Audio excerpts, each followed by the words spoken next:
That evening, I bought a pound of apples and set out for the hospital to visit Nadia. I knew that there was something about it that my mother and my sister-in-law were hiding from me. I loved Nadia.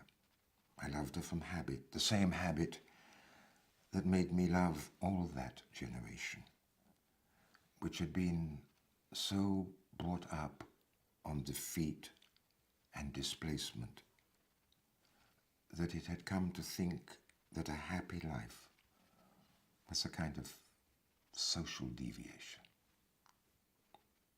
I entered the white room, very calm.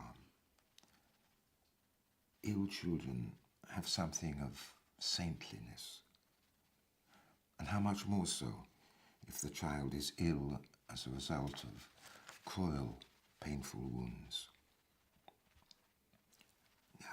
Nadia was lying on her bed, her back propped up on a pillow, over which her hair was spread like a thick pelt.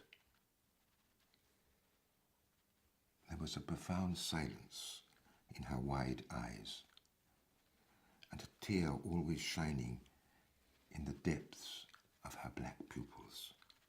Her face was calm and still, but eloquent, as the face of a tortured prophet might be. And Nadia was still a child, but she seemed more than a child, much more, and older than a child, much older. Nadia?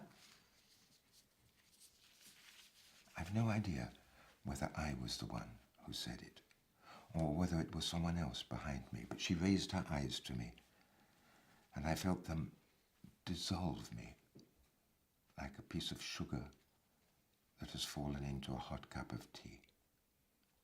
And together with her slight smile, I heard her voice. Uncle, have you just come from Kuwait? Then her voice broke in her throat, and she raised herself with the help of her hands and stretched out her neck towards me. I patted her back and sat down near her. Nadia, look, I brought you presents from Kuwait, lots of presents. I'll wait till you can leave your bed, completely well and healed, and then you'll come to my house, and I'll give them to you. I bought you the red trousers you wrote and asked me for. Yes, I bought them.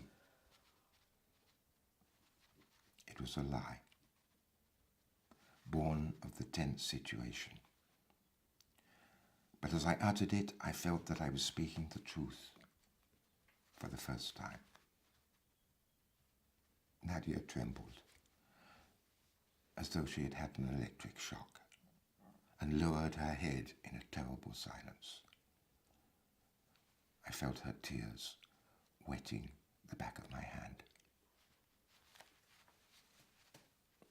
Say something, Nadia, say something. Don't you want the red trousers?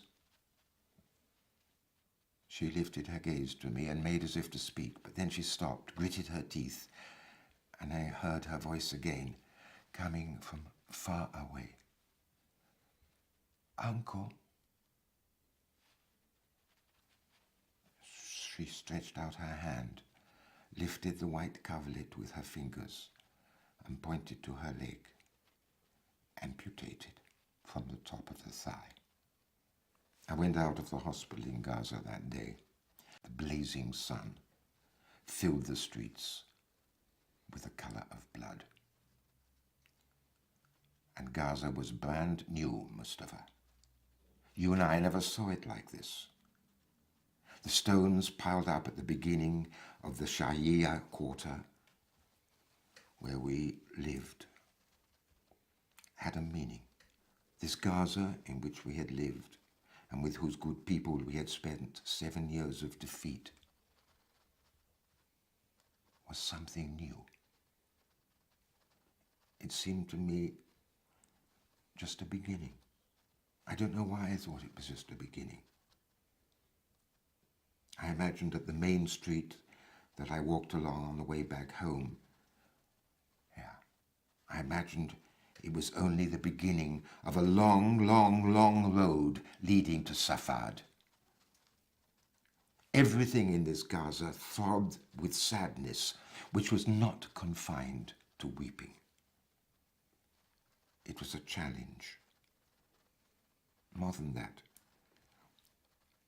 it was something like reclamation of the amputated leg. I went out into the streets of Gaza, streets filled with blinding sunlight. And they told me that Nadia had lost her leg when she threw herself on top of her little brothers and sisters to protect them from the bombs and flames that had fastened their claws into the house. Nadia could have saved herself. She could have got out, run away, rescued her leg, but she didn't. Why? No, my friend, I won't come to Sacramento, and I've no regrets. No. And nor will I finish what we began together in childhood. That obscure feeling that you had as you left Gaza, that small feeling must grow into a giant one deep within you. It must expand. You must seek it in order to find yourself here among the ugly debris of defeat. I won't come to you, but you return to us. Come back to learn from Nadia's leg, amputated from the top of the thigh, what life is and what existence is worth. Come back, my friend. We're all waiting for you.